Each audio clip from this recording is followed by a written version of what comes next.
I never thought of it like that. It's a big offseason for the Bengals. But no, again, he's not saying anything that we haven't said, haven't thought, or haven't heard. But again, when it comes out of his mouth, the most powerful player in the organization and probably the most powerful player that the Bengals have had in decades, I don't think we're dissecting what he's saying. I think right now we're at the point of the psychological side to it. Why is he doing this? Sure. Why is he saying what he's saying? Because he's not saying anything that we haven't said.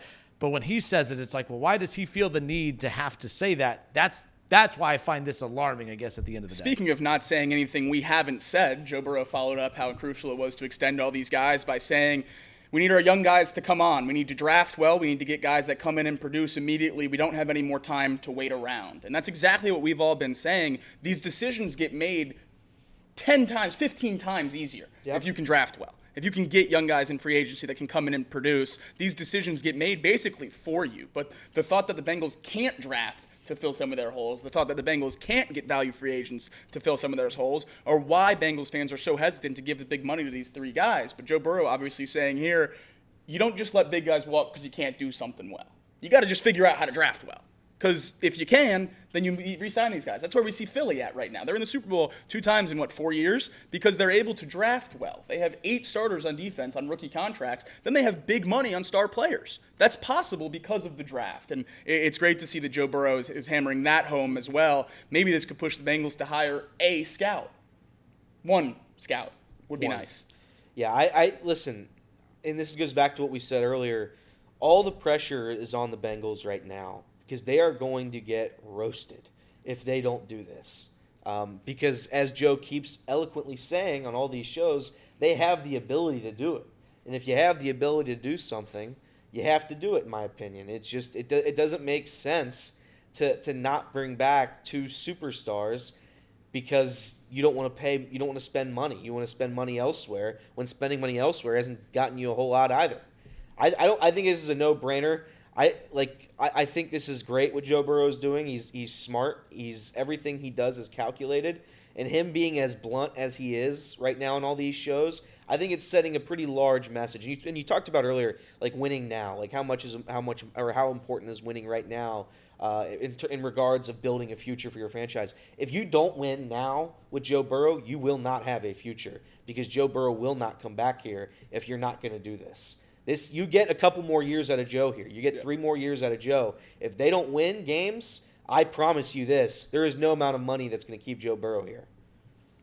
Casey, will tag you in on this too because, again, different opinions on this, but is this just a TV hit? Just the quarterback of the Bengals just talking shop, or is there a method to his madness? Do you think it's alarming that – it's not that he's going on these shows that it's alarming, but it's – sounds like it's the reason he's going on these shows, it seems. He's not going up there to talk about, man, there's going to be a great Super Bowl matchup. He's not even on there to promote some kind of shaving cream or some product. He's literally just taking his time. He's not being paid to go do – he is taking his time to go do all these media hits to get it out there as much as possible, it seems, to build that public pressure on the Cincinnati Bengals. Do you believe that this is alarming that he is doing this, in your opinion? Alarming. I don't know if it's alarming. It's certainly the most pressure from – multiple players that I've ever seen at the beginning of an offseason. It's the most pressure, period. Yeah, I think this might be the most pressure, period. Even like going back to the Carson Palmer days where he sat out, retired, I don't remember it being – and, of course, things have changed a lot since then. Social media has definitely changed over the years. This is definitely the most pressure that our players have put on – local media, national media, are presented to those medias on the front office to get something done. And all signs point towards that they're going to get it done. They've not said that they're not going to get it done. The only thing that we have as a negative as of this moment is they're not going to pay everyone top dollar. That's all they've said. And I also kind of agree. I don't think you should pay everyone top dollar. They don't all deserve to be the top paid edge, receiver, and tight end. But that being said, like I do think it is a little eye-opening to see that this is like we're the only team that has to do this, that their franchise quarterback, their franchise edge rusher, their receivers have to get up on a mic on national TV and say, we got to pay our guys, we got to pay our stars, and we got to make sure that we're hitting on the draft. Like, that part I don't like, but I think it's par for the course as a Bengals fan that we've had to go through this because we're still getting that point of being a up-and-coming franchise. We're not stuck in the old ages. We're still kind of growing, right? So at the same time, alarming, no, but I do think it's a sign of them pushing the team in the right direction. This is why I'm these interviews are why I'm most optimistic about the Bengals changing their organizational path from historic perspective. Yeah. Because they've never had this kind of public pressure from star players that are under contract to change things. It's always been players that are on their way out the door, and they just say, see ya. To have Joe Burrow. Yeah, they're just disgruntled. Right, exactly. Yeah. Trey Hendrickson, last offseason, demanding a trade. Only 1 year left on his deal. I think if they couldn't have smoothed that over, they would have said, okay, you play 1 year, you get out the door. And obviously they got to a point where he was able to play and put that behind him. And then now they're moving forward to this offseason where an extension is at the top of the table. But I think once all this stuff gets public and everyone's talking about how they need the Bengals to do this and the Bengals need to do that and Joe wants this, and I think the front office can't ignore that to a degree. They cannot ignore it. Can you do it all? Maybe not. Maybe you can't do Jamar, T, and Trey this offseason, and that's okay. But you have to figure out why you can't do it. So if that's going to be because you don't want to spend $25 million on a 30-year-old edge rusher, okay, go spend that $20 million on a corner one and an edge two then, and then change what you have to do in the draft. They have to have a plan with this money if it's not going to be the star players. And I think that's what Bengals fans and evidently Joe Burrow are most worried about here is if it's not those star players, what is the plan? So the easiest plan would be to just keep those guys around. My question to you, though, and you say this is why you feel better about the Bengals, I'd argue this isn't the Bengals. This is 3 guys. This is 4 guys that are trying to change the culture of the team themselves. Right. Like it's them themselves. It's now, will they listen? Because they've never been asked to listen before. Correct. And that's a fair point. But right now it's a big test.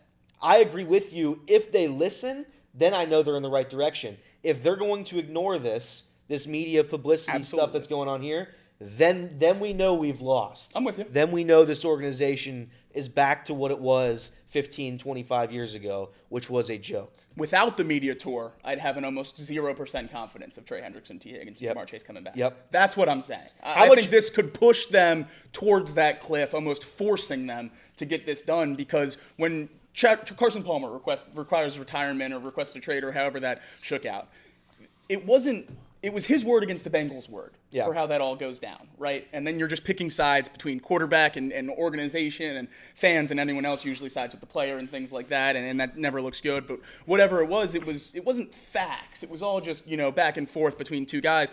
This is your star player laying out the plan that he wants for the organization. And I don't think that is as much of a coin flip for who you side with. I think this is very clearly Joe Burrow wants this. You're able to do it. If you don't do it, you're telling him you don't care about his opinion. If you had to give a percentage on T and Trey, who's more likely to come back? Or you can say they're the same amount of percentage, both likely to come back. Because in week 4, we all sat up here, including myself. I said, this is why you don't want to pay T, because T was hurt. You don't want to pay him. Then the season happens, right? And you see every big play that guy makes, and it's like, okay, we can't live without him.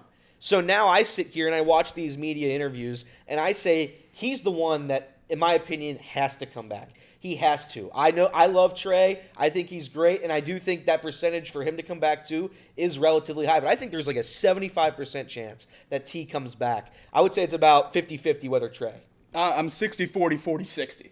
60% T comes back, 40% Trey comes back. Okay. I think T. Higgins is coming back, and I think we absolutely need him back. As I said earlier, I would not be in that camp if Joe Burrow hadn't had all these quotes. Yep. If Joe Burrow hadn't said he's a need, I think I would have been more open to having a more creative fix for the offense, spending that money elsewhere. But when he makes it this clear that these guys have to come back, you just have to bring them back. Yep. It's really that simple in my mind. If you're Joe Burrow and the front office says you can only pick one, who are we bringing back? I think I know people have been debating this online for a couple of days. I think the decision's incredibly easy with T. Higgins. Yeah. And I know that there's only one good player on the defense. That's Trey Hendrickson, or quote-unquote one good player on the defense. And that's Trey Hendrickson, and you don't want to let him go.